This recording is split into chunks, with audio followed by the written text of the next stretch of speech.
এখনো পাকিস্তানি আটকে বাঙালি জওয়ান, কবে মিলবে মুক্তি? বাড়ছে উৎকণ্ঠা। আজ পাঠানকোটে যাচ্ছেন। আমরা দেখেছি অভিমন্যু বর্তমান আমাদের ফাইটার পাইলট যখন ওখানে চলে গেছিলেন, তাকে আনার জন্য অনেক বড় ডিপ্লোমেসি হয়েছিল এবং তিনি সকুশল সসম্মানে ফিরে এসেছিলেন, বর্ডার অব্দি ছেড়ে দিয়ে গেছিলেন। তো ইনিও একজন বীর জওয়ান। আমাদের ভারতবর্ষের প্রত্যেকটি মানুষের সমবেদনা আর তার সঙ্গে আমরা সবাই আছি।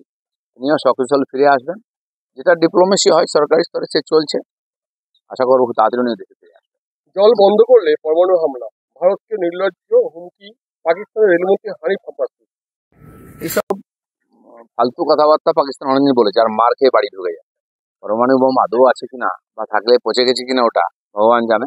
কেন পরমাণু বোম দেখাবেন না, তাহলে তারপরের দিন থেকে আর পাকিস্তান বলে কোনো দেশ পৃথিবীর ইতিহাসে বা ভূগোলে থাকবে না। পহেলগাঁও হামলার বদলা, 3 দিনে বিস্ফোরণে ধূলিসাৎ 9 জঙ্গির বাড়ি।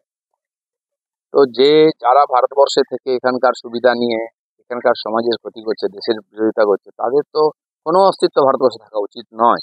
এটা যদি 40 বছর আগে হতো তাহলে এত টেররিস্ট হতো না। এই সরকার শুরু করেছে জিরো টলারেন্স, কোনো রকম দেশ বিরোধীদের দেশদ্রোহীদের অস্তিত্বে ভারতবর্ষে থাকবে না। কংগ্রেস সভাপতি শুভঙ্কর সরকার বলছেন যে পদক্ষেপের ঘোষণা ভবিষ্যতে বোঝা যাবে কতটা কার্যকর, কবে বদলা প্রশ্ন তুলছেন। ঠিক আছে, ওনারা তো কংগ্রেসের তো কোনোদিন বদলাই নেয়, প্রেমপত্র লিখতো। মোদী সরকার প্রথম রাউন্ডে দেখিয়ে দিয়েছে যে কি করতে পারে। প্রথম রাতে বিড়াল মারতে হয়, সে মেরে দিয়েছেন।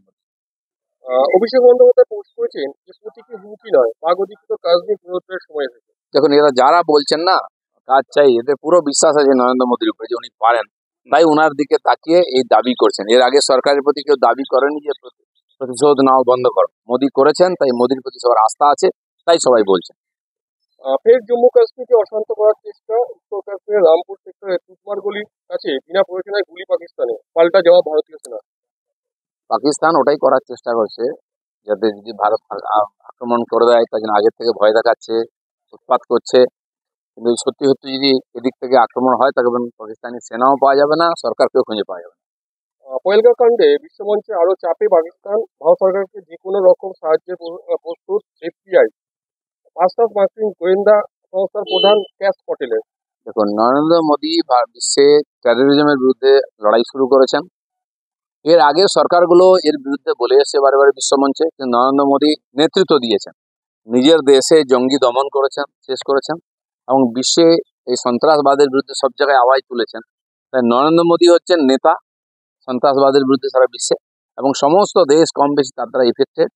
তারা নরেন্দ্র মোদীকেই ভরসা করছে এবং সবাই ভারতবর্ষের সঙ্গে আছে এই সন্ত্রাসবাদের। আমাদের ভিডিও ভালো লাগলে লাইক এবং শেয়ার করুন। কমেন্ট সেকশনে গিয়ে জানান আপনাদের মতামত।